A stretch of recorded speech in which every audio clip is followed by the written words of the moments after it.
think we're ready to begin. Good morning and welcome to the Stanford Technology Law Review Symposium on Secondary and Intermediary Liability on the Internet. My name is Paul Goldstein. I teach here at Stanford, and STLR has just asked me on their behalf to welcome you. Some of the very best, in fact, many of the very best things that happen at Stanford Law School, believe it or not, happen because students initiate and execute them. This event is no exception to that. STLR is the Stanford Technology Law Review. It's run by law students. Periodically, they take it on themselves to organize a symposium. And this one is organized and executed in every respect by this student group. She's here. Well, here she is. Holly Harrell is the symposium editor for STLR, and she has organized this event. And I want to thank her for just an amazing job in putting together what's going to be a great day. Holly?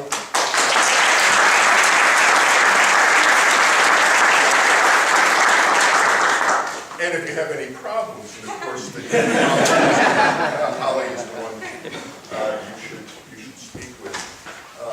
My other job today is to moderate and introduce our first panel on secondary and intermediary liability in the context of copyright on the Internet. Just a word of introduction to a topic that really doesn't need an introduction. Until the long hoped for day arrives when there is no copyright infringement on the Internet. The day when individual users will, through micropayments to copyright owners, license and clear every use of copyrightable expression that they make. Until that day arrives, copyright owners are going to be looking for the most efficient and effective way to secure their rights on the Internet. And that means typically going after intermediaries, Internet service providers. But one company's rights is another company's technology, and that means that there is conflict at the meeting between them, and that conflict is mediated by the rules on secondary liability as well as the rules surrounding the copyright safe harbors. Our panel is going to address a variety of these issues today, from on the ground, how it works, how secondary liability and safe harbors work on the ground, to some more disciplined inquiries into the application, or doctrinal inquiries really, into the application of secondary liability and what its emerging boundaries are. To introduce our panelists, I will just mention who they are and where they're from. There should be more about them that you can find out in the program. All the way, starting at the far left, Julie Martin from Mozilla. And sitting next to her is Professor Tony Rees, UC Irvine School of Law. Next to Tony is Fred von Lohman from Google. Peter Manel from Berkeley, the law school at Berkeley, and sitting immediately next to me is Jacqueline Charlesworth from the Pryor Cashman firm in Manhattan. Each of the panelists will speak for around 12 to 15 minutes, and we figured out, if I did my arithmetic correctly, that should leave around 20-25 minutes for discussion. So please note your questions, and we should have time for them at the conclusion. Julie, do you want to start us off? Sure. So, as Professor Goldstein mentioned, I'm at Mozilla, and I'm going to talk a little bit about what it looks like on the ground to get and deal with DMCA notices in particular, and what the relative impact is on the various parties, those being the large IP holders, the content creators, the users themselves, and the host. So first, let me give a few words of background about Mozilla, and I think that helps to frame some of the discussion about what we're seeing on the front lines. So Mozilla's best known for Firefox, the browser. We have about 400 million users worldwide. We're an open source company, and much of our code and localization and bug fixes come from community members, and we're a nonprofit. And in the UGC space, a lot of review of content also comes from community members, so that plays in. The places where we deal with user-generated content and secondary liability come primarily from two sources. The first is our Add-Ons Marketplace, and those are basically extensions to customize or extend the functionality of your browser.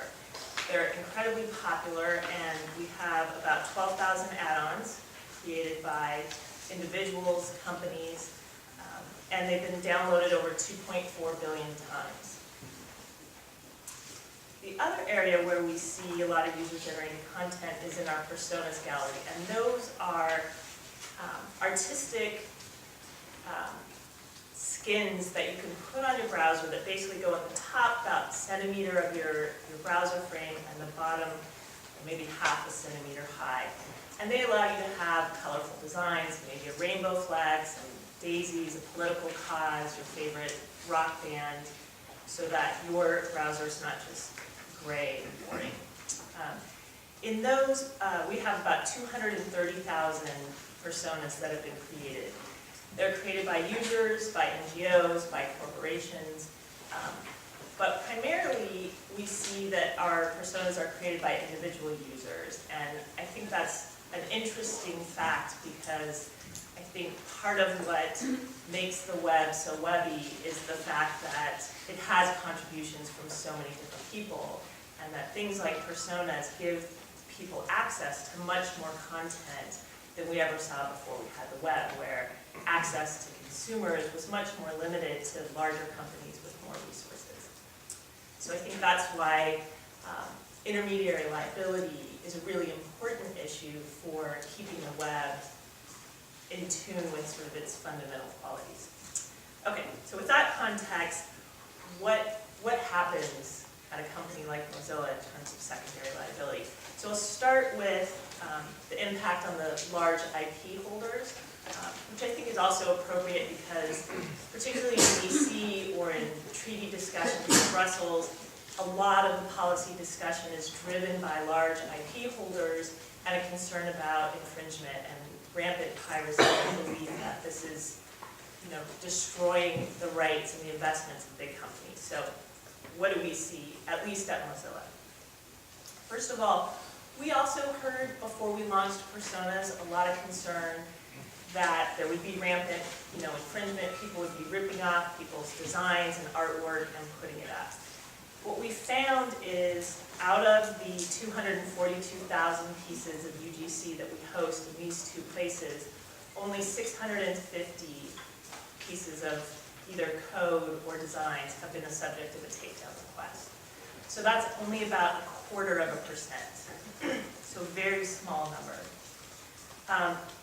In terms of the burdens on the IP holders, what we get in terms of letter requests are usually, a simple letter. It might have as many as 170 links in it to content they want taken down. And it feels sometimes like there's not always a whole lot of thought or effort that goes into the creation of the takedown request.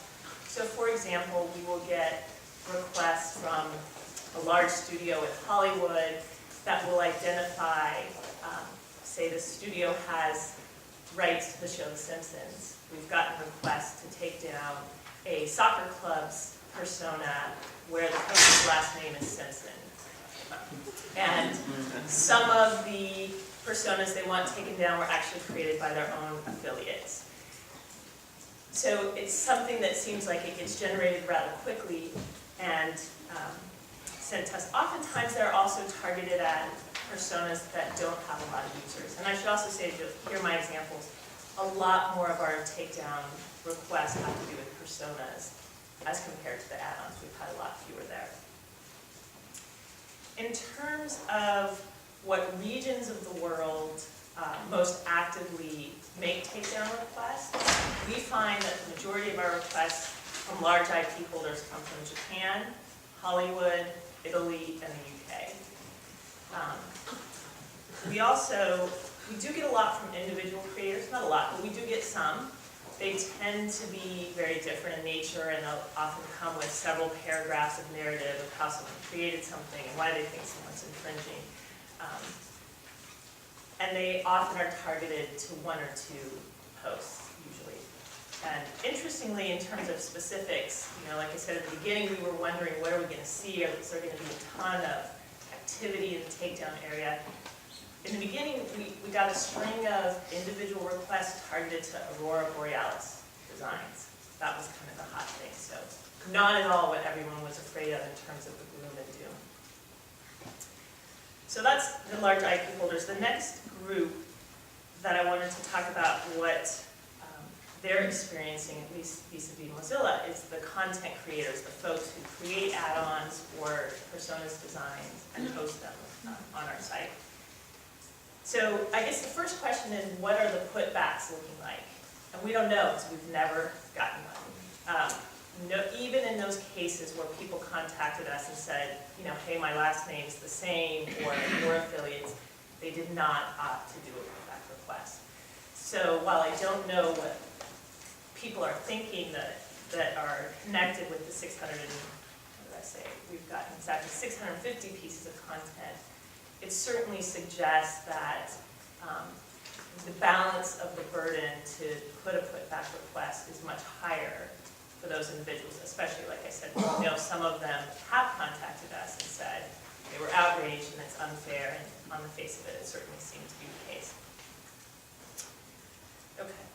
The next group, which I think often doesn't get discussed as much in the context of secondary liability, is what the impact is on users themselves and how this ties into brand loyalty issues and sort of ties back to the large IP holders as well.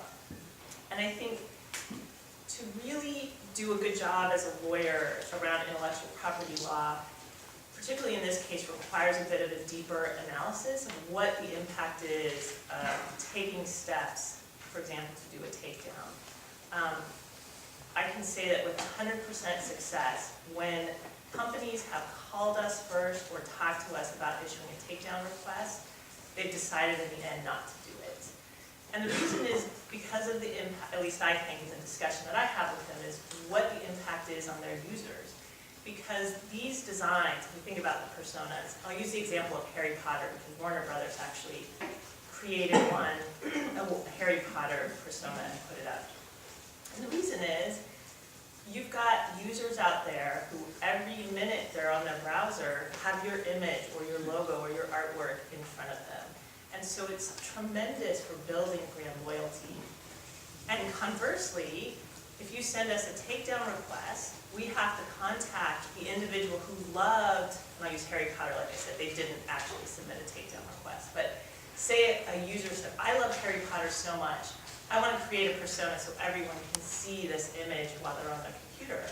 That person's being told you're taking legal action against them, who's a really ardent fan. And not only that, those folks who downloaded that design are also no longer going to be able to look at that while they're browsing. So it's more complicated than I think lawyers like to think. It's not just a legal analysis. I think it has a lot to do with thinking about brand, thinking about fan loyalty, and I think these sort of user-generated content forums can be a great way to build your reputation, build your brand, and build loyalty. Okay, the final group, which is Mozilla itself or other hosts, what does it look like for us, and what are the burdens on the host? And I'll just touch on a couple examples of what we're seeing. I think the first thing that's worth mentioning is just the preliminary question of what jurisdiction governs and what law applies is really tricky. I think in a truly boundaryless World Wide Web, it's not straightforward to know what law applies. I can tell you when I get a request from someone in Belgium or Italy or Japan, everyone certainly wants us to be experts on the law of their local jurisdiction. And that can be really tricky. There are, at Mozilla, even though we have over 400 million users and we're a successful company, we only have 2 lawyers. And so we do everything in addition to this. And knowing worldwide copyright takedown law, particularly, you know, it's not just copyright. I know this panel is on that, but it's defamation, it's privacy, it's rights of publicity, as well as the takedown framework, whether there is one or not, worldwide. And so that's a lot to keep track of, particularly if you're not a big company, although I'm sure Fred can talk to the fact that it's not easy at Google either, I'm sure. But for smaller folks and smaller legal departments or companies that don't have a legal department at all, just that initial question of jurisdiction can be a lot. The next thing, particularly in terms of comparative burden on the parties, you know, I mentioned that we'll get, from the bigger companies, they'll often have dozens, if not, you know, 150 or more links in a single takedown request. For us, so it's one letter for them to send off. For us, we have to go through, for every one of those links, find the content, figure out what user posted it, find their contact info, and send them the notice so that they can decide how to respond. So one notice from a large IP company could mean 150 individual notices we have to send out to the content creators. The other thing I was going to mention in terms of it being difficult to be a host is, in addition to takedown requests, particularly from companies in the EU, that they will often couple it as well with a request for damages. And those demands can be really high. We've gotten them as high as €1,000,000 plus €2,000 per download plus the takedown request. And that can be pretty daunting. You know, we certainly like to think that we're entitled to it, but it's a hard thing to get. And it can disincentivize folks to be a host because the stakes are high. So anyway, those are some of the things we're seeing at Mozilla, particularly, like I said, in our Add-Ons Marketplace and personas, and how they're impacting the various players involved in the secondary liability space. Thanks very much, Julie. Our next speaker is Jacqueline Charles, who worked on the intersections between the Supreme Court's decision in the Grokster case, the DMC safe harbors that Julie was talking to, and a more recent decision. Yes. Good morning. We were asked to, if we wanted to, contribute papers to this symposium, and I wrote one. So, although I usually work from notes, I'm going to read you excerpts from the paper. In the interest of disclosing bias, I should say I am biased. I represent music copyright owners, and I, in particular, am representing some of them in litigation currently pending against YouTube that's related to the Viacom case that I'm going to be discussing in this paper. So please take my views as my own, not those of my law firm or my clients.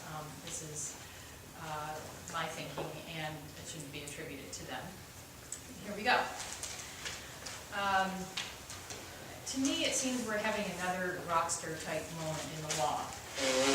Just as in the pre-Grokster era, Sony's staple article of commerce doctrine was expanding beyond the realm of legitimate innovation to protect purposefully infringing activity, ultimately necessitating corrective action from the Supreme Court.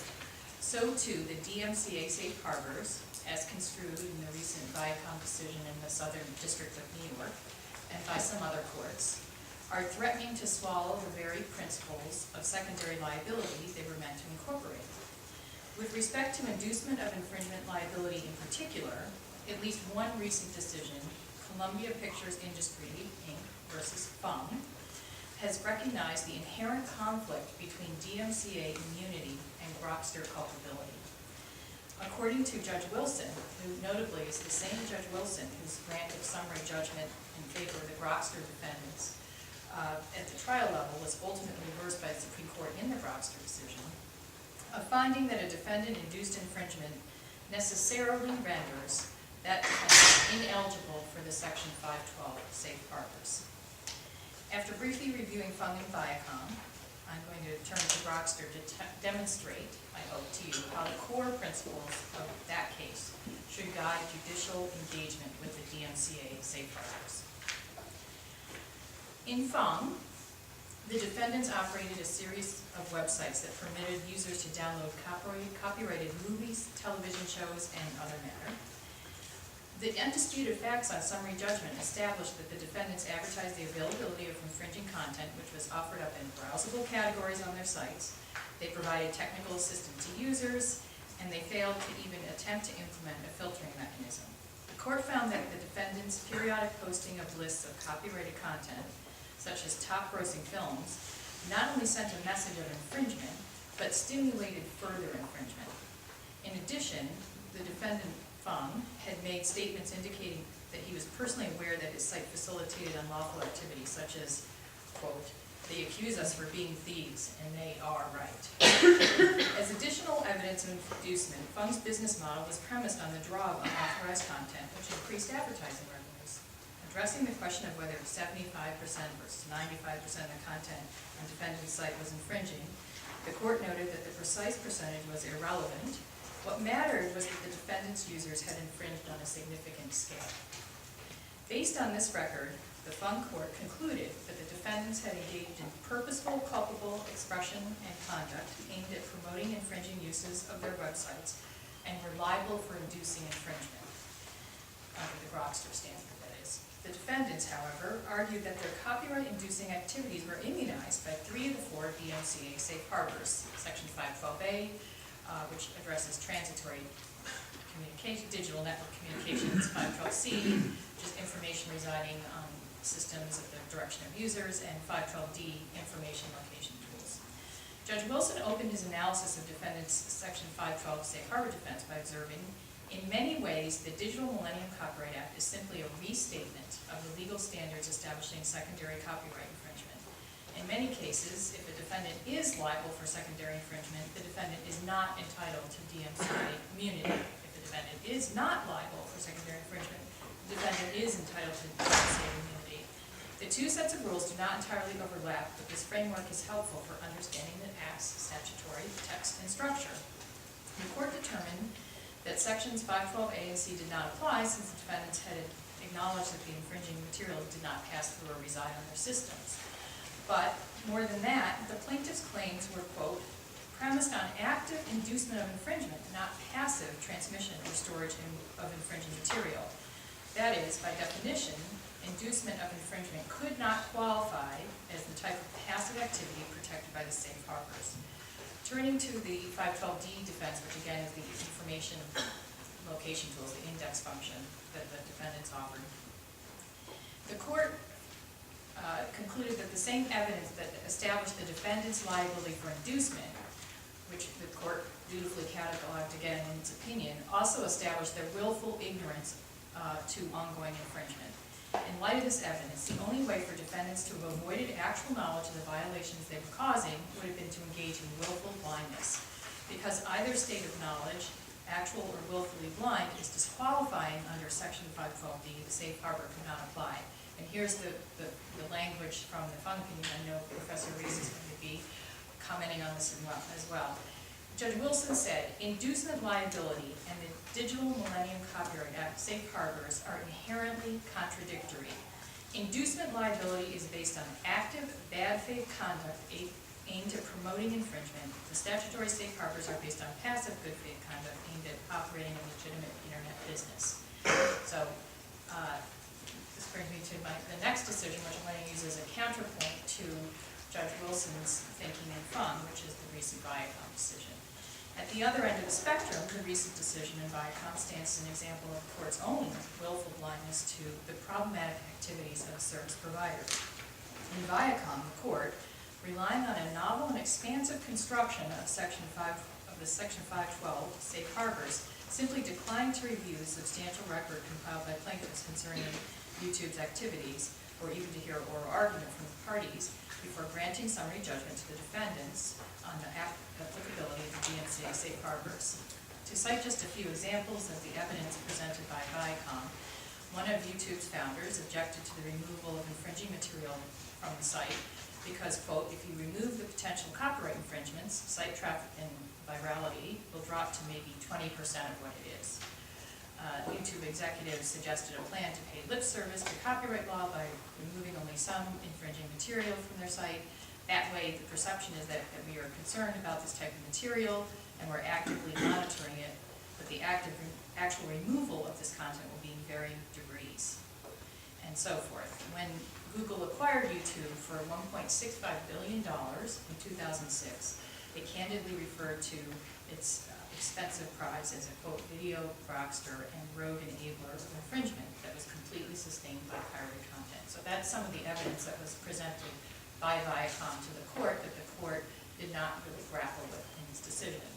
Instead of parsing the record before it into undisputed findings of fact, as one would expect in the summary judgment context, the Viacom court brushed aside this evidence and merely observed in summary fashion. A jury could find that the defendants not only were generally aware of, but welcomed copyright infringing material being placed on their website. Such material was attractive to users whose increased usage enhanced defendants' income from advertisements displayed on certain pages of the website, with no discrimination between infringing and non-infringing content. Even while acknowledging the possibility that YouTube fostered and profited from infringement on its site, the court concluded that YouTube was immune from secondary liability because it removed content when it received DMCA takedown notices. In the words of Judge Stanton, quote, awareness of pervasive copyright infringing, however flagrant and blatant, does not impose liability on the service provider, quote, unless the service provider has, quote, knowledge of specific and identifiable infringement of particular individual items, end quote. To me, these are remarkable statements to come from a federal judge. According to the Viacom court, a defendant can be aware of pervasive, flagrant, and blatant infringement on its site and still enjoy immunity under the law. Further, according to the court, a defendant can welcome and benefit from such infringement, but escape liability. Despite the resonance of such a business model with the conduct censured in Grokster, the Viacom court was of the view that Grokster had little application to the issues before it.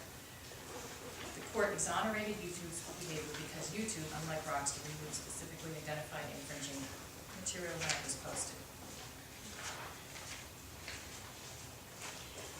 Now, turning back to Grokster, I want to take just a brief look about what that case really meant. At least, and when I went back to reread it, it was actually enlightening. The Grokster case was a resetting of the law because the law had begun to depart from the reality of the conduct it was addressing. By 2005, the Supreme Court's 20-year-old decision in Sony, which framed a rule for secondary infringement liability in the case of a distributor of a device that could be used for both infringing and non-infringing purposes, was threatening to morph into a safe harbor for distributors who deliberately sought to capitalize on consumers' infringing behavior so long as they asserted a modicum, or even a theoretical modicum, of legitimate activity made possible through their technology. As articulated by the Supreme Court, the question to be answered in Grokster was under what circumstances the distributor of a device capable of both lawful and unlawful use can be held liable for the acts of third parties who use it to infringe. The court held that a distributor that distributes a device with the object of promoting its use to infringe copyright, as shown by clear expression or other affirmative steps taken to foster infringement, is liable. In reaching this result, the court sharply criticized the Ninth Circuit's reading of Sony, below, opining that the lower court had misinterpreted Sony to limit secondary liability quite beyond the circumstances to which the case applied. More specifically, the court flatly rejected the Ninth Circuit's problematic construction that distributors cannot be secondarily liable unless they had specific knowledge of infringement at a time when they contributed to the infringement and failed to act upon that information, which really is just an impossible standard to meet if you're talking about a decentralized P2P context. Further explained the Supreme Court, nothing in Sony requires courts to ignore evidence of intent if there is such evidence, and the case was never meant to foreclose rules of fault-based liability derived from common law. The Supreme Court invoked fundamental legal precepts to support its conclusion that the Grokster defendants should be held accountable for the infringements they caused, quoting Justice Holmes' observation in the 1911 copyright case, Kalem Company versus Harper Brothers, that the imposition of such liability is grounded on principles recognized in every part of the law. Like Judge Posner in the earlier Amster litigation, the court referenced aiding and abetting liability as a civil equivalent of, as an equivalent of inducement. The court noted as well the tendency in tort law to impose greater responsibility upon the defendant whose conduct was intended to do harm or was morally wrong.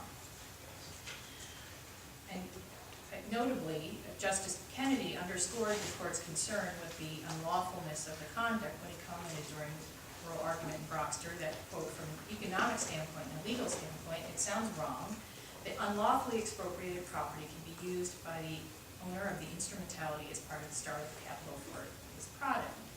Or, to borrow Professor Ginsburg's succinct terminology, infringement should not be a business asset. The evidence in Grokster showed a purpose to cause and profit from third-party copyright violations, as the court ultimately held. When such an unlawful object is unmistakable, conduct is inexcusable. So what do I draw from Grokster? First, a basic tenet of our law is that one should not encourage others to break it. As Judge Posner noted in Amster, in criminal law, the principle is aiding and abetting a liability. The knowing supplier who means to commit a crime is held accountable for the consequent criminal act. Likewise, the purposeful supplier who means to infringe is held responsible for the resulting infringement. The overarching moral of the Grokster story is that copyright law, like other laws, serves a moral purpose. Confronted by the district and appellate court decisions interpreting Sony precedent in a manner that immunized actors that blatantly encouraged infringement for profit, the Supreme Court refined its earlier analysis so that such conduct could be sanctioned. The court did not need to resolve the issue it left open in Sony, the amount of infringing activity required to take the device out of Sony's safe harbor, or address the defendant's precise knowledge of infringement, because the critical question of secondary liability in Grokster is not one of degree, but of kind.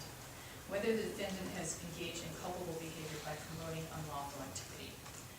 Aside from the obvious normative basis to discourage people from encouraging others to infringe, there is nothing in either the DMCA itself or its well-traveled legislative history to suggest that Congress intended to amend the Copyright Act for the purpose of promoting copyright violations. Service providers and their advocates are fond of saying that Section 512 safe harbors were created to permit the growth of the internet, but that may be true, but it's only a half-truth. Congress was also concerned with the countervailing rights of copyright owners. Section 512 offers internet service providers only qualified immunity from secondary liability in exchange for compliance with a series of conditions that are manifestly aimed at mitigating infringement. As much as providers like to suggest that particular aspects of the safe harbors depart from secondary liability standards, inevitably in ways that benefit them. Yes, okay. I will wrap it up. It is indisputable that Congress chose to deny safe harbor protection to defendants that have knowledge of use infringements and fail to take corrective action.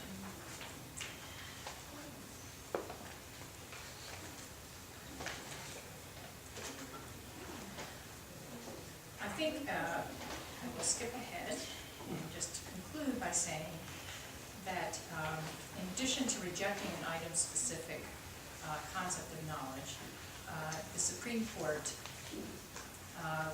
also rejected the idea that you can have a completely dichotomous view of the law. In the adolescence of the internet, we are seeing complex business models that may combine Grokster-like purpose with other elements. Services seeking to capitalize on the draw of infringing goods may exhibit superficial respect for copyright concerns, but rest secure in the knowledge that their users will continue to supply content on which they depend in limitless quantities. Courts must resist the invitation to oversimplify reality by arbitrarily dividing the internet world into true pirates and everyone else. Not every pirate looks like Blackbeard, has a name ending in stir, or spells words with a Z. Some dress in expensive clothing and have MBAs. Courts need to weigh the evidence and beware of pirates in disguise. Thanks, Jacqueline. For a somewhat different slant on that, Tony Reese. Mr. Paul, thank you to the organizers and the co-panelists. Paul and Jacqueline are correct. I'm going to take a somewhat different stance, but I pick up the same theme. So the opinion in the Fung case suggests that if a service provider is alleged to have induced users to infringe, then the safe harbors of Section 512 simply should not be available to defend against such a claim. And so as Jacqueline read, the court said, inducement liability and the DMCA safe harbors are inherently contradictory. Inducement liability is based on active bad faith conduct aimed at promoting infringement. The statutory safe harbors are based on passive good faith conduct aimed at operating a legitimate internet business. So what the court is suggesting here is a categorical exclusion from Section 512. If a copyright owner's claim against a service provider is categorized as a claim of inducement, then the service provider would not be entitled to claim the protection of the safe harbors. And I admit, I start from the point that I'm much less confident than the court is that just because a claim is categorized as inducement, it will necessarily involve the kind of bad faith active conduct that the Fung court has in mind as inherently incompatible with the safe harbors. One reason I'm less confident about that is that I don't think we really yet know a whole lot about what's going to constitute a valid claim of inducement. So, inducement has been expressly recognized as a basis for contributory infringement liability in copyright law, at least since the Second Circuit in the Gershwin case in 1971 gave us what is now the classic formulation of contributory infringement doctrine. That is, one who, with knowledge of the infringing activity, induces, causes, or materially contributes to the infringing conduct of another. But little attention was paid to the inducement basis of contributory infringement liability until the Grokster decision in 2005. So Grokster really gives us a lot more information than we had in all of the preceding years about what inducement might mean.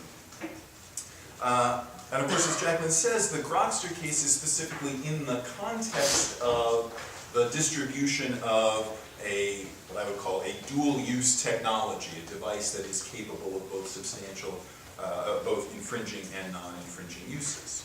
And the Supreme Court in Grokster said that, quote, one who distributes a device with the object of promoting its use to infringe copyright, as shown by clear expression or other affirmative steps taken to foster infringement, is liable for the resulting acts of infringement by third parties.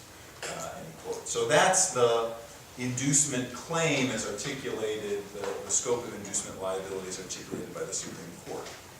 And if you read at least the majority opinion in the Grokster case, the court seems to focus on two different things. One is the active or affirmative steps that the defendant takes to, and the court uses a lot of different words to identify what the defendant is doing, to promote, or foster, or encourage, or stimulate, or bring about, or cause infringement.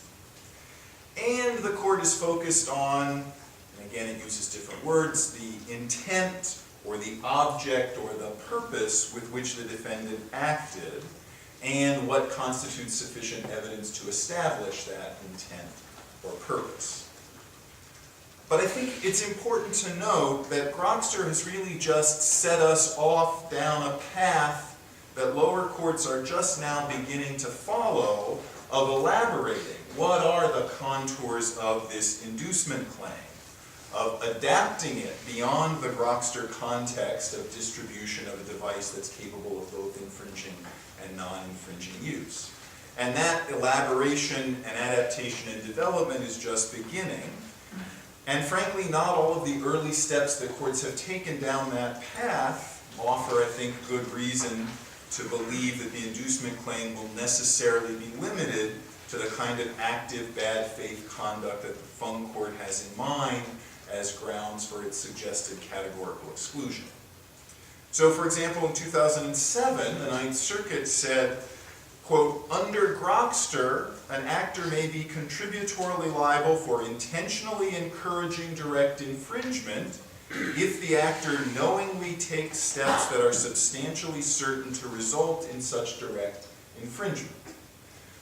Now, it seems possible to me that under that reading of Grokster, it may be that any service provider who offers users storage on the service provider's network has induced, because some users are almost certain to store and upload infringing material. So the service provider has knowingly offered storage services that are substantially certain to result in some direct infringement. So that gives me a little bit of pause about whether the inducement claim is really going to be limited to the kind of conduct that the Fung Court thinks is categorically outside the safe harbors. And in the Fung decision itself, at least some of the conduct that the court views as showing that the defendant communicated encouragement to users to infringe seems at least potentially ambiguous. So one of the things the court says the defendants did was present available content in browsable categories. And another thing is it generated lists of the most popular files in certain categories.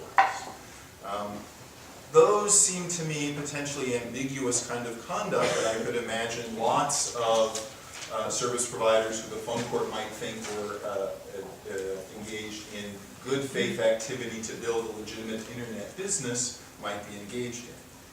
Now, that's not to say that in the Fung case there wasn't other strong evidence that the court could use to find that the defendant had encouraged or promoted infringing activity.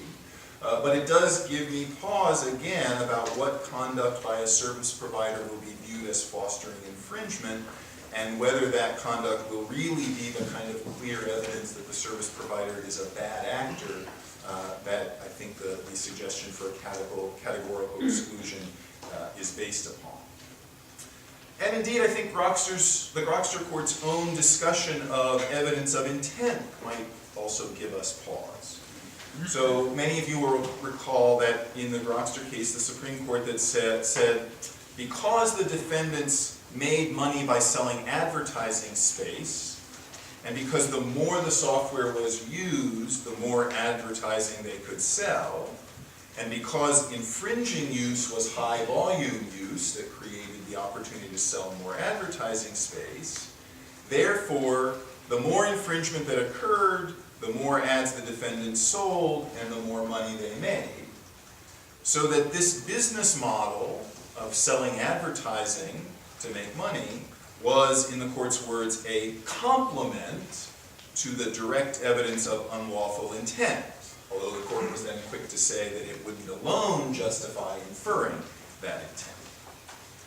Well, here again, it seems to me that pretty much any service provider who sells advertising space will, if it's got any business sense at all, make more money if its service is used more.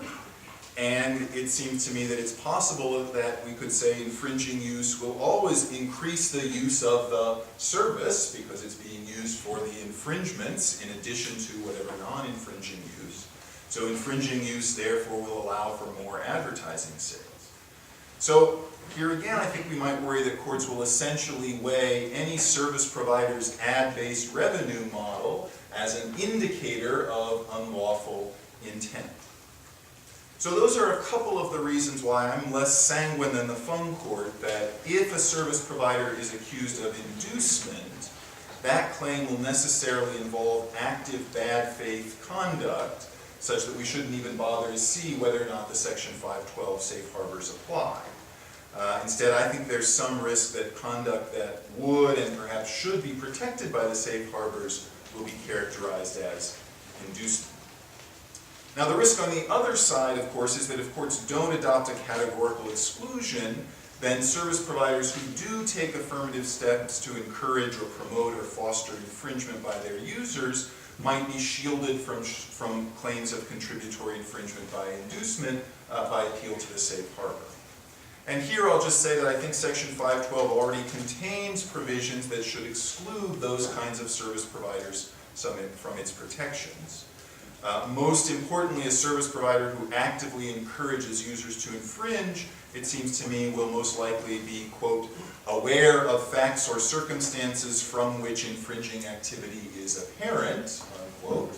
That's a quote from the statute, and if that requirement is met, then the service provider isn't entitled to the safe harbor.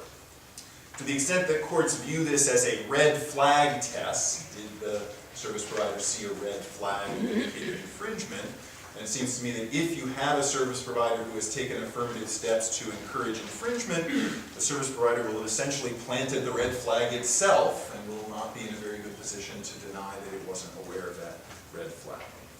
And indeed, the Fung Court itself comes to that conclusion and finds that Section 512D doesn't shield Fung because the defendants were aware of facts and circumstances from which the infringing activity was apparent.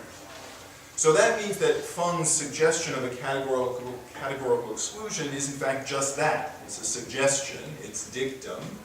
The decision actually turns on the court's application of Section 512D and finding that the defendants don't qualify for it. But in my view, I hope that that's a suggestion that other courts don't take up, at least not until we get sufficient further development of inducement law that we could be satisfied that if the categorical exclusion is the right way to go, it's really going to exclude the kind of conduct that we think shouldn't be covered by Section 512. Thanks very much. Thanks, Tony. Fred von Lohman on norms and the race to the bottom.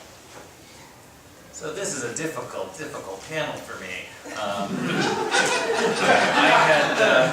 I had intended to start, I first of all, perhaps somewhat rashly, have also agreed to write a paper.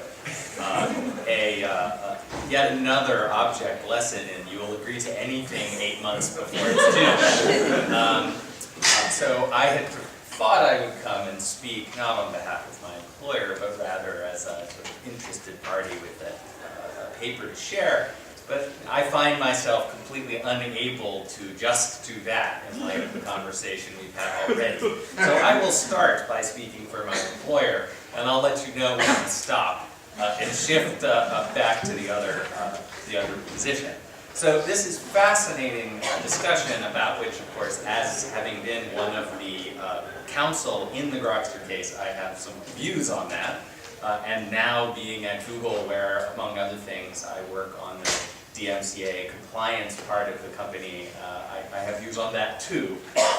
But let me start by saying a few things about the comments Julie started us with, because I think it is so critical, and I'm very grateful, to start by talking about the reality on the ground. There's a great deal of debate in the land of theory, and I think too little transparency regarding what it is like to be a service provider, to comply with the DMCA's requirements, what the reality is. And of course, much of that is because companies are reluctant to share proprietary information.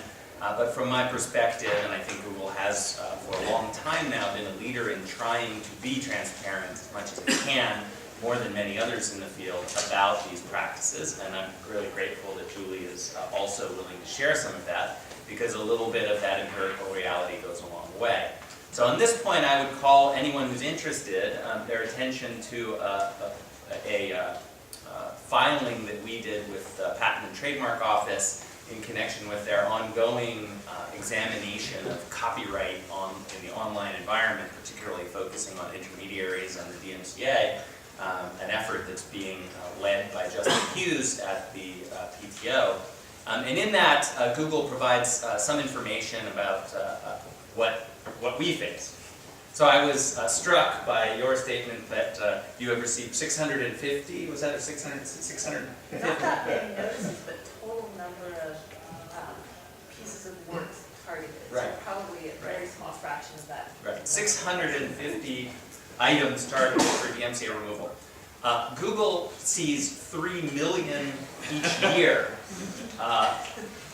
URLs and items targeted for removal by DMCA takedowns. That is a number that I haven't gone back and looked since the inception of the company, but certainly over the past several years, that is a number that has been growing very quickly, and I think we certainly anticipate it's likely to continue to increase rather than decrease in light of improved enforcement technologies and capabilities that copyright owners have themselves been developing. So we also receive takedown notices in more than 70 languages. to give you another sense of part of the international challenge of doing this and doing removals as the statute requires expeditiously. So we have a staff of people who speak as many languages as we can hire, who look at takedowns in order to evaluate, as you point out. Some of them are, in fact, as we mentioned in our filing, a majority of the takedown notices we receive for web search are rejected on receipt because they are either flatly not about copyright or are incomplete, fail to provide us enough information, and of course, rather than simply putting them in the trash bin, we try to contact in order to say, would you please complete the information? And of course, doing that hundreds of thousands of times requires a great deal of staff and effort. So I just want to echo that, as you pointed out, it is hard even on a big company. So that's something that I think should be borne in mind. Turning briefly to the I think, excellent exchange between Jacqueline and Tony here on the Fung case and the relationship, as Tony put it, the suggestion by the Fung court that perhaps inducement is categorically inconsistent with the DMCA safe harbors. Let me just say a couple of brief things. First, if you're interested in what Google thinks of that particular issue, we filed an amicus brief in the Fung case, which is currently pending on appeal in the Ninth Circuit. I imagine a Google search for Google Fung amicus will probably turn up a copy of it, if you'd like to peruse it, and see our response there. Just to frame it very quickly, it's quite clear in our view that legislative history says repeatedly that the DMCA safe harbors are intended to eliminate liability for those that comply with it for all forms of copyright infringement. Direct, contributory, vicarious. Those are the express words of the legislative history. So it seems to us quite clear that it was in fact Congress's goal to say the safe harbors protect you if you might otherwise be liable, because otherwise, of course, you don't need a safe harbor in the first place. So clearly, Congress meant the safe harbors to apply to all forms of copyright liability, and the Supreme Court made it clear in Grokster that inducement is a form of contributory infringement. So that, I think, is the starting point for that discussion. I will look forward to seeing the exchange between Jacqueline and Tony in writing about whether or not it's a good or a bad idea, but at least as to what the law actually is, I think the position that we lay out in our amicus brief expresses our view. Finally, since the Viacom versus YouTube case was mentioned by Jacqueline in her discussion, I would just let everybody know that the briefing for the Second Circuit appeal in that case is continuing. Google will be filing its brief at the end of this month in just a few weeks, which of course means I have a great deal of work to do. We will have amicus briefs presumably filed a week thereafter. So you will have an opportunity to read a much more lengthy set of responses on the part of Google to arguments regarding what the district court got right and or wrong in that case shortly. Okay, so great. Now I'm going to speak not on behalf of my employer and instead talk a bit about an issue that I've been thinking about writing on for a while, in which Holly, in her very crafty way, actually got me to commit to do, which is not to say I've actually done it yet, but I am going to do it. So there is an argument that has come up, since we are here to talk about intermediary liability, in the copyright context in particular, there is an argument that I have seen leveled many times on this question by critics of the DMCA safe harbors and similar immunities and safe harbors which exist in other laws. As many of you may know, the EU has a similar regime for intermediaries, online service providers, that was set up as part of the e-commerce directive. Other countries also have been adopting similar regimes, but not all. There are a number of countries that are currently considering how to address these issues, and so the issue is still a very live one, despite the fact that in the US we now have some 13 years of experience with our own regime. Other countries are still thinking about it. Now, So one of the arguments that is leveled that I'd like to respond to, that I hope my paper will respond to, is this notion that creating any kind of immunity or safe harbor for a service provider, an intermediary, immediately creates what is colloquially called a race to the bottom. The idea that if you grant an immunity to an intermediary, the intermediary will do just that bare minimum and not a tiny bit more. And as a result, one should be extremely cautious. And I think, frankly, this is an underlying theme in some of the arguments about FUNG and the interaction between the Grokster inducement standard and the DMCA safe harbors. There's this notion that if you read the safe harbor to be generous and cover any sorts of infringing activity, then the whole world will immediately fall to that minimal degree of protection for rights holders. So there's two things that I'm hoping to do in this paper. One is to canvass the empirical reality to see whether or not that prediction actually occurs. And we, of course, have now 13 years of experience. If, in fact, there were a race to the bottom, one would expect that the race would have largely been run by now, given that reality. The second thing, well, and of course, it will be no surprise to you, given, as Jacqueline put it, she is biased, of course, I also am biased. It will surprise no one, given my view on this question, that I come to the conclusion that empirically we have not seen a race to the bottom, in fact, quite the contrary. So then the second question is, well, why? What accounts for the fact that intermediaries actually have done quite consistently more than the law requires to protect rights holders out there in the real world? So let's start briefly with the empirics on this. Of course, this is very difficult. There isn't a Department of Labor, Bureau of Statistics that can spit out this information for us across thousands of online service providers and lots of different businesses. But I think part of what I hope to do is gather some, at least anecdotal evidence regarding what the major players do, and I think that, frankly, will account for an enormous proportion of a lot of the internet activity going on out there. So in that score, there's a couple places where I start, and of course here, Content ID looms large, and I will note, before anyone accuses me of simply tooting the horn of my employer, that I was speaking highly of Content ID even before I worked at Google on the score of it being a reasonable solution to try to solve what is the problem of online infringement.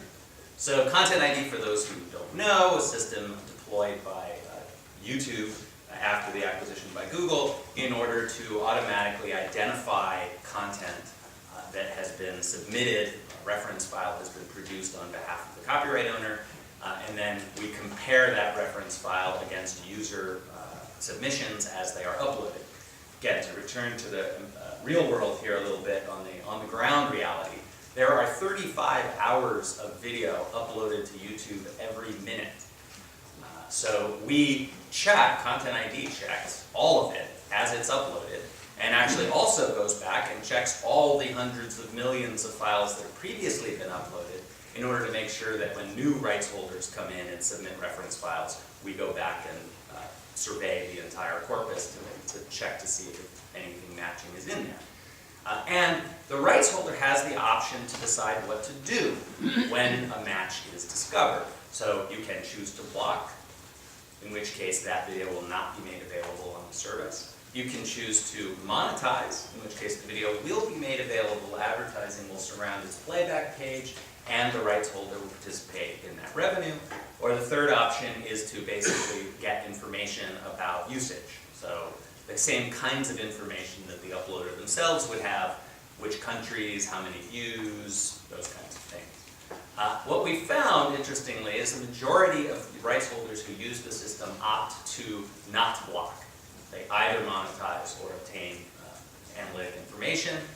And in fact, today there are 2 billion views each, 2 billion views each week that are monetized on YouTube, in large part thanks to Content ID achieving that. And in my view, that's a win-win. The rights holder could have removed it. They had that option to remove it. They rather chose not to. The users are made better off because they're able to upload content without, and here I guess we are doing the best we can to get to Professor Goldstein's ultimate utopia.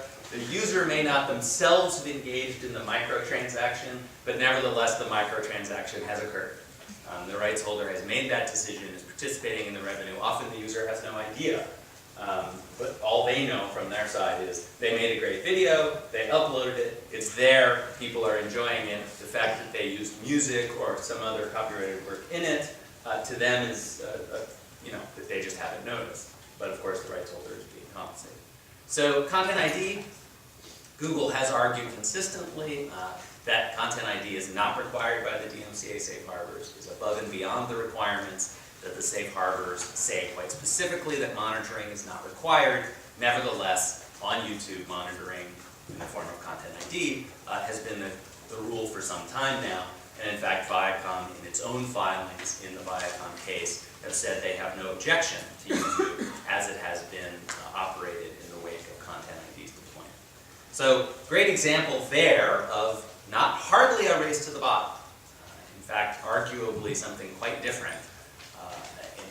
I would humbly suggest maybe even a step toward the utopia that Professor Goldstein imagines. Google, however, is not alone in this. Of course, the UGC principles, some of you may recall, and a joint effort by content owners and online service providers to basically create a set of standards that exceed, again, the requirements of the statute, to which a number of major service providers signed up, including Dailymotion, one of the major other online video hosting providers. Lest you think that it's just the province of big companies who would like to make nice, if you will, with certain other big companies, there are plenty of other examples out there of filtering or other efforts that are, whether it be some sort of hashing mechanism in order to prevent allegedly infringing files from reappearing on services.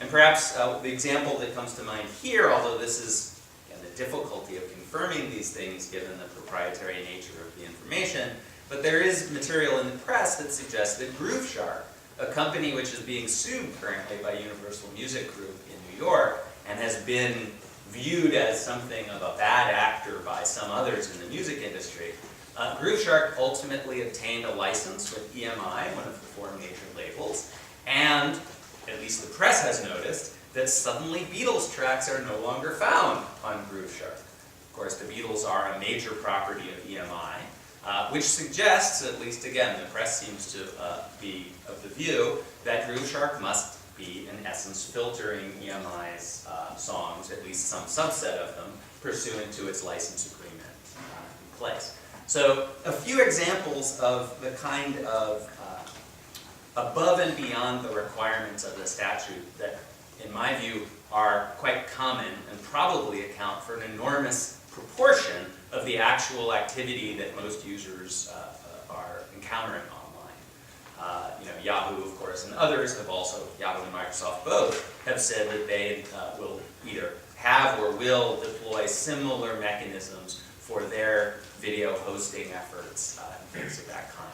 So then, what about on the other side? What about the bad, quote unquote, the bad guys? The racers to the bottom, if you will. Well, if you look and hear the discussion regarding Fung is, I think, interesting. There hasn't been a lot of success among racers to the bottom in their efforts to survive legal challenge. And so we don't see a number of sort of what people might opine as true pirate sites that are succeeding in their DMCA safe harbor defenses. In fact, Google, in its amicus brief in the Fung case, filed its amicus brief supporting the motion picture plaintiffs in the case to say that, yes, they should be held liable, not necessarily adopting the wholesale categorical distinction that the judge made between inducement and safe harbors, but nevertheless plenty of evidence on which liability might be based. So let me just conclude by suggesting what's going on here. Some will suggest that this is all just about fear of liability in court action. All these companies are just doing this because they're not sure whether or not it's something that might be required by the DMCA. The interesting thing there, and here I'll put in a free plug for Professor Eric Goldman's symposium on Friday about CDA 230. CDA 230 tells a fascinating parallel tale, where you have there robust and clear, unbroken chain of case law that suggests that service providers have extremely robust immunity from claims arising from their republication of material created by third parties. Yet there too, you do not see a race to the bottom. Quite the contrary, you see an enormous amount of voluntary action above and beyond the requirements of the law. So for those who suggest it's just fear of liability and uncertainty that drives or keeps people from racing to the bottom, I suggest CDA 230 may tell a different story, and that's worth examining. So I would conclude by suggesting that there's something else going on here. And I think one thing, and I'm happy to hear other ideas, but one thing is, on all of these services, sort of the user-generated content is often not the whole story as a matter of business reality.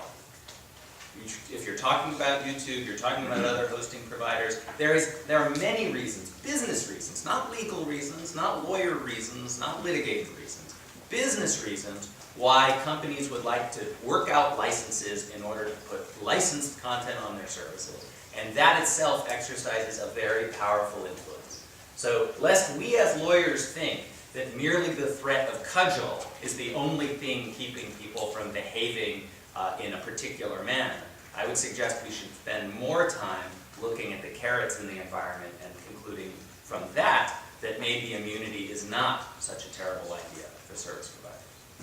Thanks very much, Fred. Our concluding speaker is Peter Bunnell on indirect liability, its impact on technological innovation, and perhaps, I noticed Peter perhaps writing things down and others speaking, perhaps some observations on the other panelists' comments. Peter? Well, I think I will try to pull things together, maybe try to answer this question that Fred raises, that something else is going on, and I'm going to agree that there are a lot of things going on. But I want to start with what I think is the beginning and the first principles.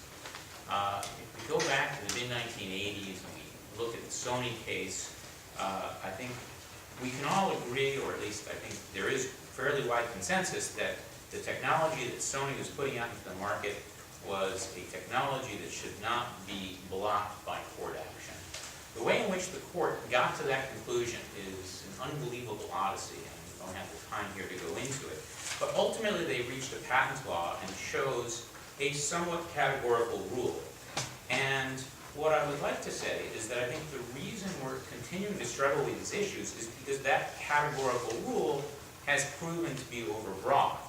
And so the Grokster case, rather than going back and revisiting that question, as the Supreme Court is not inclined to do, it chose to create an exception to that rule. But as Tony already said, that exception was already there. We had the version of the case. And as Jacqueline is talking about, we don't really know how this inducement doctrine works. And let me just highlight why I think there's a very clear foundational problem. If Steve Jobs had said that he expected to make a lot of money on the iPod because people will load content that is not authorized, he could potentially have exposed his company to gargantuan, colossal, statutory damage, Armageddon. I mean, it would have been an unbelievable amount of exposure. And frankly, I think he probably did say that. But he didn't get sued. But that's the problem with the rule. The inducement rule focuses on what's in people's minds and doesn't focus on the real action. How are these services being used? How are they affecting the marketplace for content and for technology? And so I do think that we're basically struggling to deal with what the Supreme Court has wrought, and we're going to continue to struggle with that.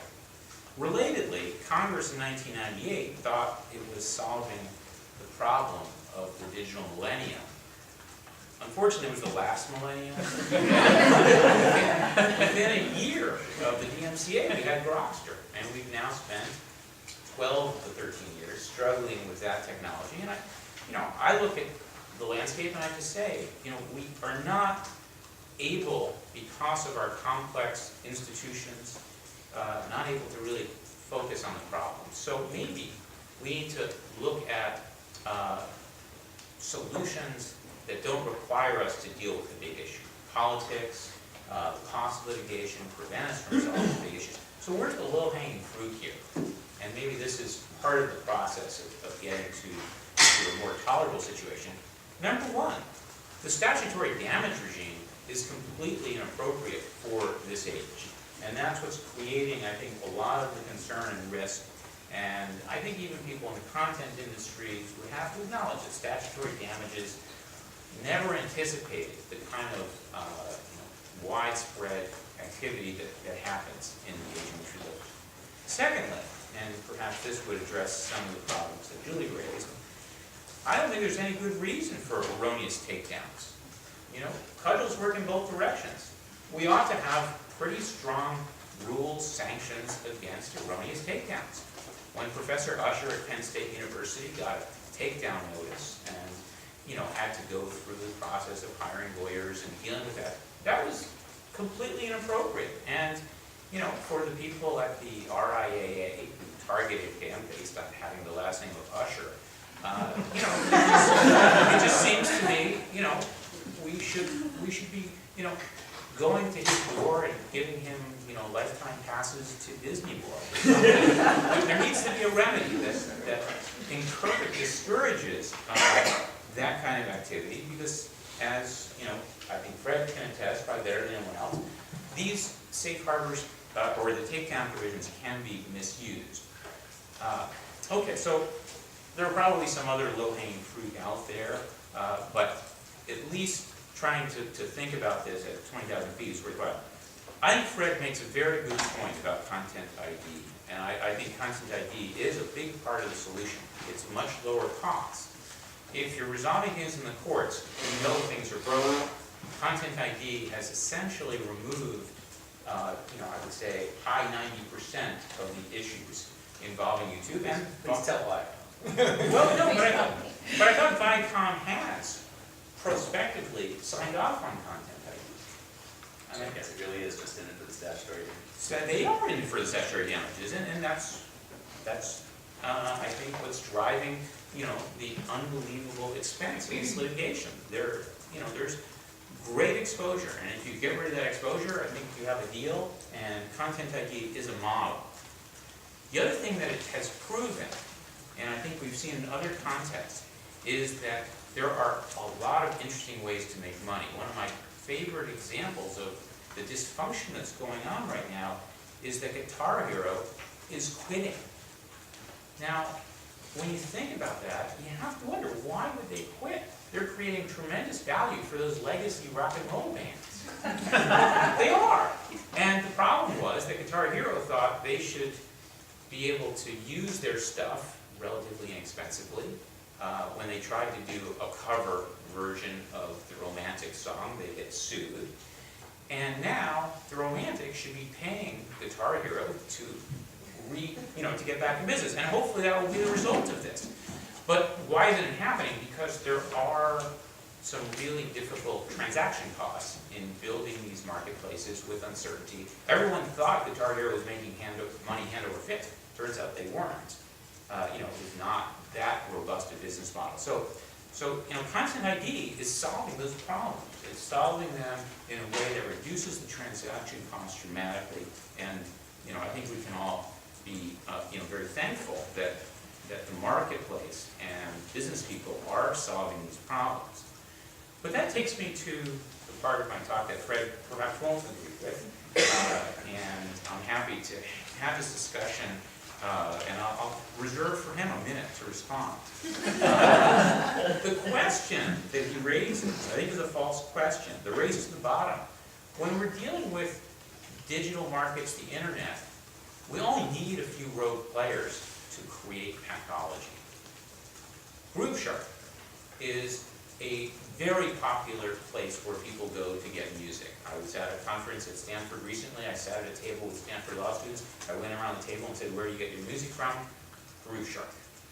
Okay, so interesting empirical research. I've been there myself. I've seen the beauty of a free website that has, a pretty good user interface. Now, Fred says, well, they are filtering the Beatles. That's a really interesting story. So EMI did sue them, but if you know anything about the music industry, you know that EMI made some really bad business choices, and they can't sustain the kind of costly DMCA litigation that would be required to really pursue a mole, only to have it reappear as another mole. And so they did cut a deal to the chagrin of other record labels.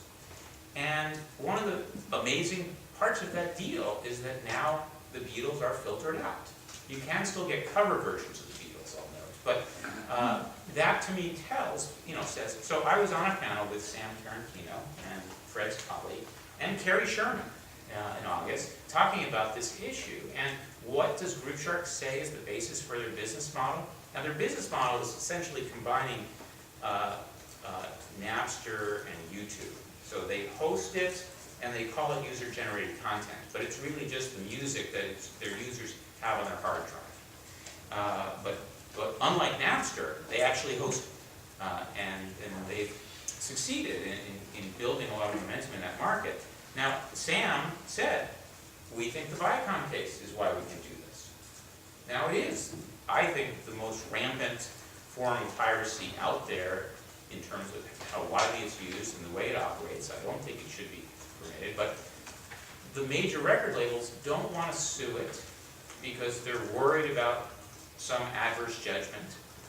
So the lawsuit that Fred is referring to is not what you would have expected.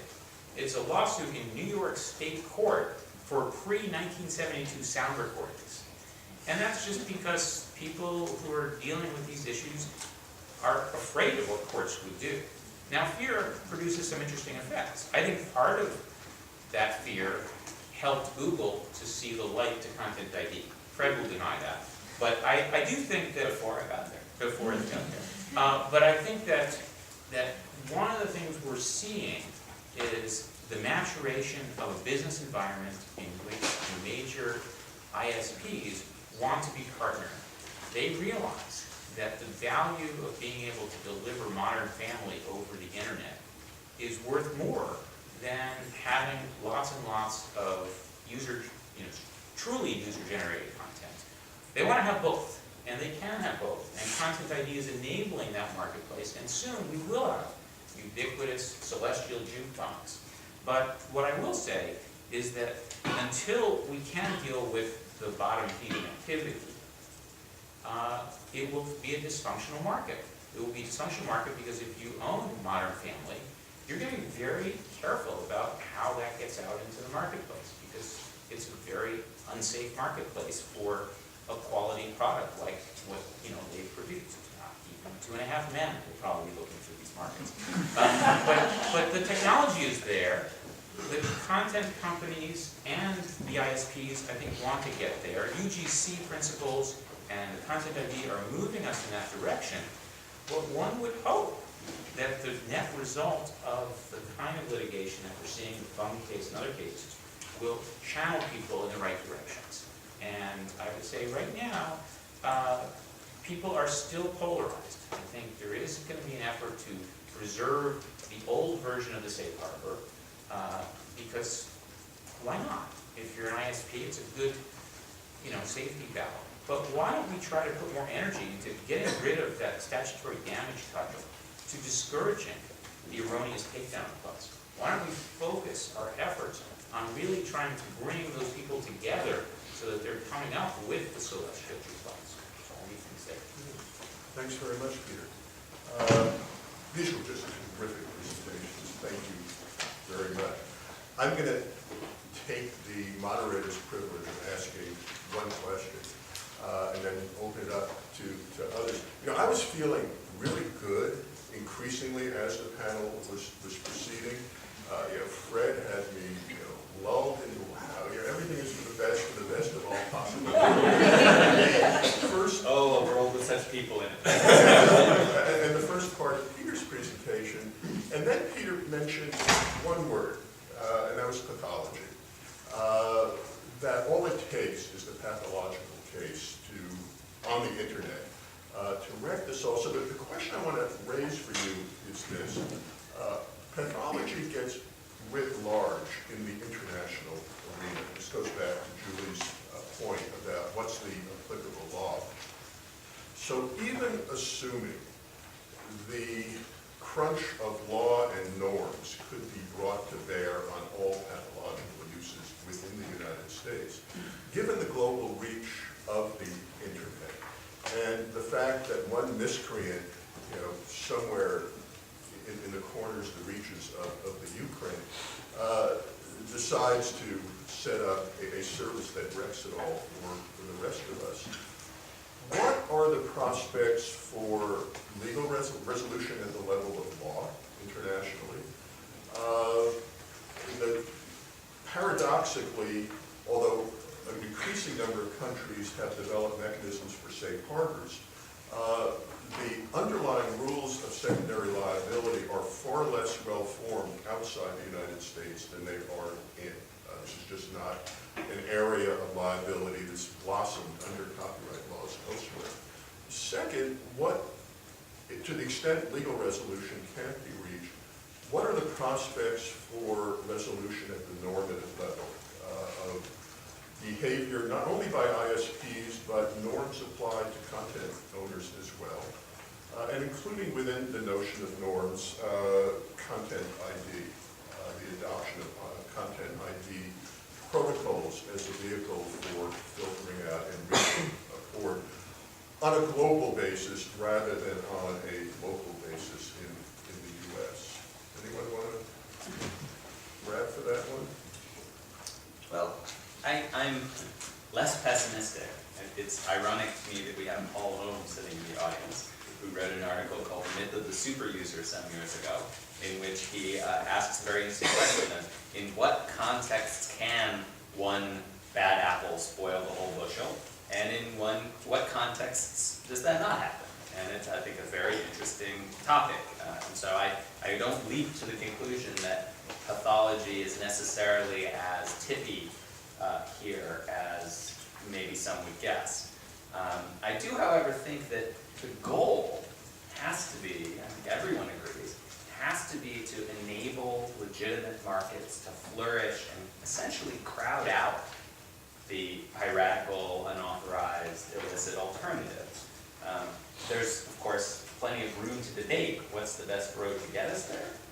But I think one key, I think most observers would say, had the record labels had the benefit of prescience in 1999 in their negotiations with Napster, and had they been able to pull off the deal, which reports suggest we're close, had they been able to pull off the deal to turn Napster into a licensed service, I think that it would have been extremely difficult for any foreign upstart alternative to have displaced Napster in the online music context. So if you get the right authorized, high-value, compelling game out there, I think that's your best guarantee. It's not to say the law doesn't play a role, obviously it does, but there will always be someone somewhere in the world, and if your goal is to try to somehow eliminate every illicit actor, I think it detracts you from the real goal,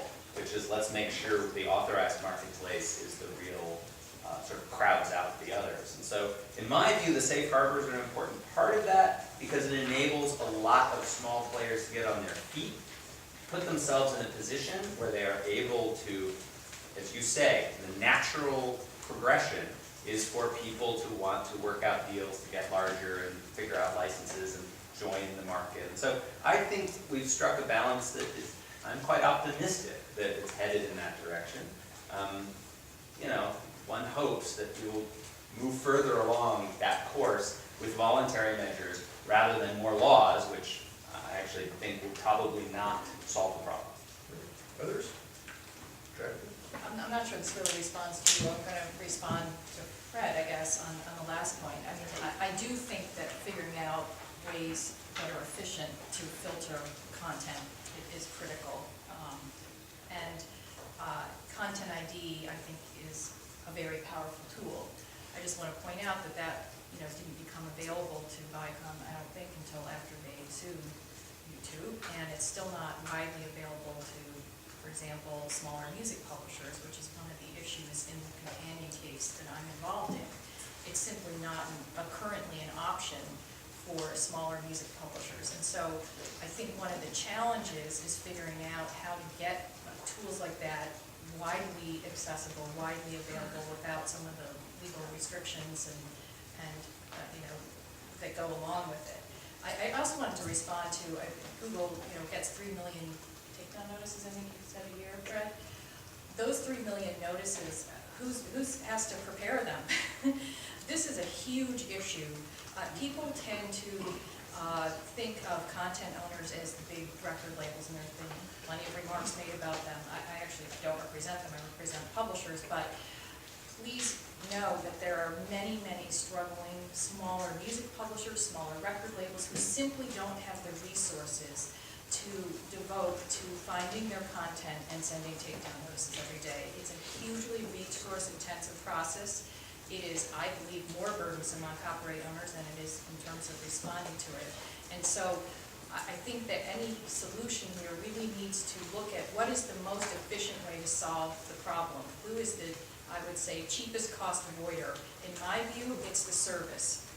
And I think I'm happy that Google is committed to Content ID, and I think that's a good thing, because that's much more efficient than setting up a system where hundreds of thousands of copyright owners have to search countless websites every day to find their stuff and send takedown notices. That's just, it's a completely unwarranted burden on the copyright owner. I just disagree with, I think, Fred, and that, that legal rules and legal liability don't influence behavior. And I think they clearly do. I think that every day companies, especially big sophisticated companies with excellent lawyers like Google, make lots of decisions based on the liability rules. And just finally, there's this idea that's developed, and I've sat on several panels lately, where there's the true pirates and there's the good guys. I think that what we're struggling with here really is, we're beyond that. Everyone can agree that certain sites, the Grokster, yeah, they were really bad. But I think what we're really facing now and confronting in this area is the conduct of companies that really is mixed, or companies that are using content as a business asset. And what are the rules of the game? What's fair? From our point of view, that is the content provider, there's been this huge shift in value from the content owners to the tech companies. And I think that that's really, it's a much more nuanced struggle that we're going through now in terms of who should bear responsibility for unlawful content, what's a fair allocation of the burden, and what the rules should be, and whether, what the boundaries are for legitimate conduct. Can I respond to that? Yeah, I wanted to, again, go back to what our perspective is in responding, and sort of this idea of, should there be an ex-ante review on the part of service providers, and wanted to raise some of the practical realities of what that then means if you're on the receiving end of a requirement like that. I think the first thing I want to mention is that, especially thinking back to the days when I was in Professor Goldstein's class taking copyright, these are really fact-intensive inquiries. Whether or not something is copyright infringement is not an easy analysis. In addition, it's very hard as the host to know whether or not consents were received, or whether or not there's fair use. All of those questions require facts that we don't have, and so it's much easier for the IP holder to know whether they've granted a license to that, what the scope of the license is, and whether or not they think it's a good idea for their content to be on our site. As I mentioned, we find, as I think Fred mentioned as well, that when IP holders think about it, they oftentimes would prefer that the content be there and available to users than not. And it would be very paternalistic for us to try to create a worldwide legal clearinghouse to decide if something's okay in every jurisdiction and whether or not the rights holder wants it or doesn't. It's really something we can't get in our mind. So I think from an efficiency perspective, it's just really not practical for us to be able to do that. Well, questions, sir, right in the front row. Thanks. I have a comment and then a couple of questions. First on content ID, which seems to be a big issue here. I have some experience with this, as Fred and Mike Page know. I was general counsel of Streamcast, the developer of Morpheus, P2P application in the Grokster days. And our experience in dealing with the record labels was, well, if you want to implement a filter, is you have to license the underlying material in order to implement the content ID system, which, first of all, there were flaws in whether or not it was going to work, and second of all, is going to be extraordinarily expensive. Not everyone is a Google and can afford to do that, or Groove Shark. It's interesting to note that if they're filtering the Beatles now, it's probably because EMI has given them the watermarks and said to them, you can do this without having to go to the expense. Smaller players can't afford necessarily to do that. It's also somewhat interesting that the DMCA says that if you implement a standard technical measure to prevent infringement, that's a good thing. No offense to Google and YouTube, but you're implementing a standard technical measure, or a measure that may become a standard technical measure that the little guys can't afford to comply with, and so at some point there may be some danger there. There are issues of fair use in implementing a content ID system. There's issues now in, well, are the content companies waiving rights to claim infringement if they say, okay, we're going to allow certain items to remain up? And what happens to the user who doesn't know, okay, I can put something up because I'm not going to get sued, or I can put something up and I might get sued? Where are the boundaries and the lines here? So this is all a little problematic and has yet to evolve. My questions are, having made that statement, going away from content ID, my questions are, we haven't heard any discussion about what the actual policies are and practices are in terminating repeat infringers in appropriate circumstances in order to qualify for the safe harbor. I'd love to hear generally, what are those policies? What are the actual practices? What are the appropriate circumstances for termination? And I'd also love to know, generally, if you've been surveying user-generated content websites, what the practices are of content holders to not go to the user-generated content website with a takedown notice, but to go to the true backbone internet service provider and say to that backbone provider, this UGC site is engaging in copyright infringement, and they're a repeat infringer. We want you to disconnect their access to the internet, take down their business, there's no penalty or fault that is attributable to that when the content owner should go to the UGC site in the first place and say, here's our DMC compliant notice and take down request. Can I respond to the pre-question? Because you had a really nice lead in, and I want to pick up on one of those themes. Because you said, how is it that a small guy should have to deal with this? And Jacqueline said, let them deal with it. And they would say, let Jacqueline deal with it. And here's what I think is the deal that we need to strike. And I see Chris Brigman up here, and I'm going to invoke him. We should really rethink the formalities. If you want to protect your works on the internet, you should be required to come forward and provide those codes, provide those fingerprints, and that could perhaps become part of a long-term WIPO international filtering database. Now, that's not going to solve the problem of someone who makes a transformative fair use. That will still get caught in the filter, and that does require something beyond automation. But at a minimum, we ought to, this is a public good. What you're describing, YouTube's building it at private expense, but to a large extent, it's a pure public good. And if copyright owners want to be seen as solving the problem and not contributing to the problem, they should be willing to step up. And the cost, as we know from being in Silicon Valley, is coming way down. So, that would provide, you couldn't have done that in 2002, whenever you got started, but I think anyone thinking about starting a business like that ought to be using these technologies. Answers to the, thanks, David, answers to the question.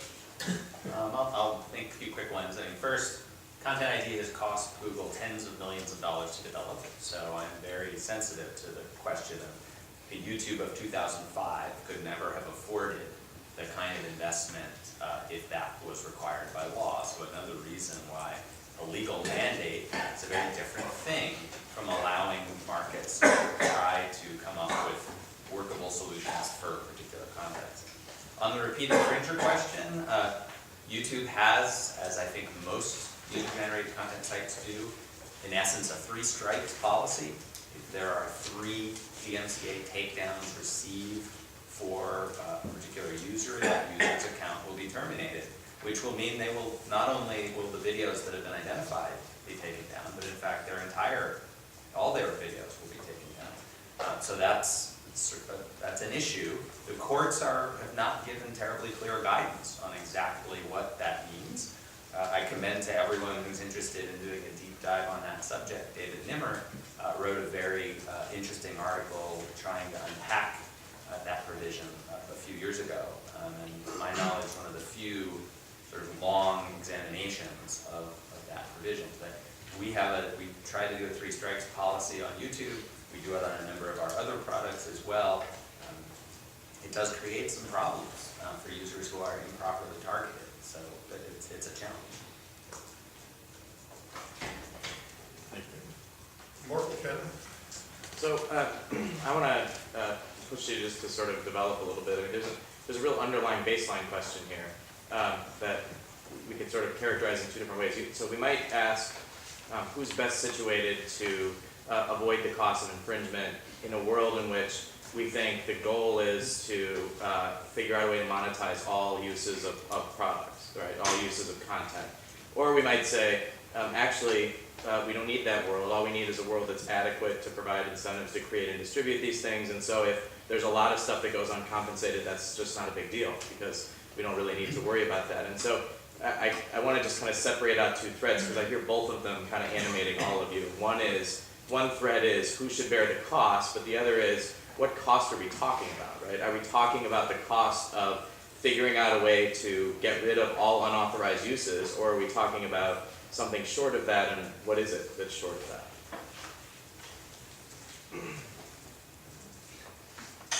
I mean, I think the previous question got to, we ought to put a burden on content owners. And I think, going to formalities that extend to digital fingerprinting would, they're the only people who can do that. It would be impossible for YouTube to be able to get that data. Well, but let's also be clear here. Fingerprinting is not a silver bullet solution, right? If in the current environment where hosted video providers, to use the YouTube example, are sort of ascendant in a sort of current technology moment, one can do Content ID there.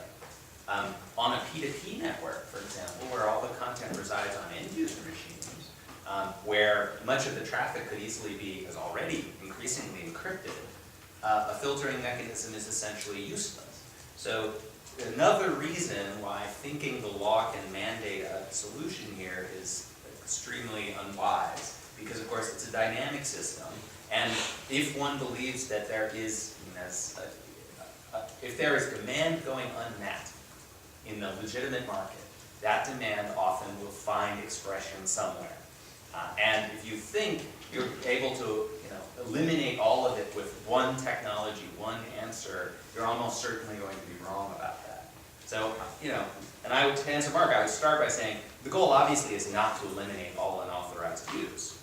What the goal at most is to perhaps eliminate infringing use, which of course is not the same as unauthorized use, right? But why is that even the goal? Right? Well, again, I'm not saying it's the goal, I'm saying that's baseline, one, right? That they need to be right, able to monetize that's all infringing uses. like, that's one possible goal, right? Not that it is the goal, but it's one way to look at the goal. I don't think anyone would say the goal should be eliminate all unauthorized use. That to me strikes me as going way too far. But I agree with you, the other half of the equation is incredibly important here. We are seeing more creativity today than at any time probably in human history. Right? So if one thinks the purpose of copyright is to create adequate incentives, one ought to also remember that here the limitations and exceptions to copyright today, in this historical moment, are, I would argue, doing at least as much work as the exclusive rights to incent creativity. Right? The existence of a platform like YouTube makes a lot more people make stuff than would have been the case in a world where there was no place you could post your stuff. So it's not just the 106 rights that are doing the work anymore. It's also the exceptions, fair use, 512, safe harbors, all of that working together to answer what I think the right goal is are we getting the creativity that we want? Is copyright as a whole working? In my view, again, more creativity, musical, video, writing, than I think at any time in human history. I just want to respond to that. I don't know how Fred measures creativity, but I can tell you that the piracy that's gone on in the internet is, I mean, it's no secret that it's practically destroyed the music industry. It's come very close. I mean, I think there are degrees of creativity. If you want to call creativity taking someone else's song and putting it on someone else's footage, that's great. But that to me is quite different from someone sitting down and writing a popular song that has a great commercial appeal. A lot of the so-called creativity that Fred is referring to is driven by pre-existing material that's owned by people whose livelihood depends upon being able to make money off it. And to go to your question, the reason that we shouldn't let it all be free is simply because it copyright, that's the very simple answer. If you don't compensate the people who are creating music or other goods, then there would be significantly less incentive to create it. And But I guess what I'm encouraging though is that, like, it seems to me like we're talking about these at polar extremes. Like, either eliminate all the incentive or, but it's never both of them, right? So the fact that there are new uses of materials that YouTube enables that you can't monetize may or may not have an effect on the incentives, just because it's a lost opportunity to make more money. And so I guess I'm looking for a principle to identify what are the circumstances under which a lost opportunity to monetize actually does affect incentives, because I don't know that we have one. Well, I don't know if there's been an answer to that good question here. We have time, I think, for one more question. I think I saw Mark Lemley's hand up before. Let's take that and then wrap this up. Well, so I want to sort of think about the question of automation versus non-automation in this context, right? So anybody who's ever encountered filters of any sort knows that they suck, right? You know, try to filter content so that kids can't see things that are inappropriate for them, that you can't use certain kinds of language. They are horribly over-inclusive and they're horribly under-inclusive, right? Now, the copyright owners, of course, are worried about the under-inclusiveness, but they have a solution to that problem. They supplement Content ID with DMCA takedown notices. I'm a bit concerned that the situation is asymmetric because we don't have a pretty good solution for what happens when Google's Content ID system flags as infringing something that is not in fact infringing. So that between the battle of should we put the burden of identification on the content owner or on the intermediary, both of which are large companies that might have economic incentives to do so, what we've done in effect is put some substantial part of the burden on the end user poster, who probably has neither the sophistication nor the legal knowledge to actually fix those problems. And you see example after example of this where people who post things which are unquestionably fair use or who have the problem of sharing a last name with someone who's a star or various other things, get their stuff pulled down off of YouTube, get their ads rejected from Google AdSense, and have, as near as I can tell, little or no effective recourse within the Google system, because you guys are sort of, you effectively automated the process because you've got so many different things you have to deal with. And so I guess the question is, right, aren't we shouldn't we be somewhat worried about this idea that we're going to automate the infringement, non-infringement line, given how bad we are at automating those questions? I want to respond. I mean, Fred, I think that content ID is it may be more sophisticated than you're giving it credit for. I don't want to speak to the details of it, but Fred might be able to respond a little bit on how it deals with situations such as you're speaking of. There's well, two things. One, I disagree a bit with your factual premise, because actually Content ID, Google worked very hard. I know this because I was the outside critic that yelled at them at the time, to make sure that there is recourse for users in the system. If there is a Content ID match, we notify the user immediately in their dashboard upon their next visit to YouTube, and also by email. They will know there has been a match to your video, and they can file a dispute, which is sort of as simple as pressing a button in the interface, completing a couple of statements, pressing a button, and that video is immediately restored. So there is recourse there for the user who believes the match is just plain wrong. And unlike the counter notice process under the DMCA, there's not a submit to jurisdiction, penalty of perjury, you might get sued tomorrow, you might lose your house. There's none of the kind of legal overhang that is part of that process. And rights holders, of course, retain the ability to send a formal DMCA notice in order to trump what they view as an abusive dispute. Now, it is the case that we get an enormous amount of complaints from rights holders who resent having to look at a dispute queue. And so it's not to say that the burdens are happily all optimized, but I do think Google went to some considerable effort to leave recourse in place for exactly those purposes. Because, of course, we're the first to admit, filter is far from perfect. There are mistakes that happen. Okay.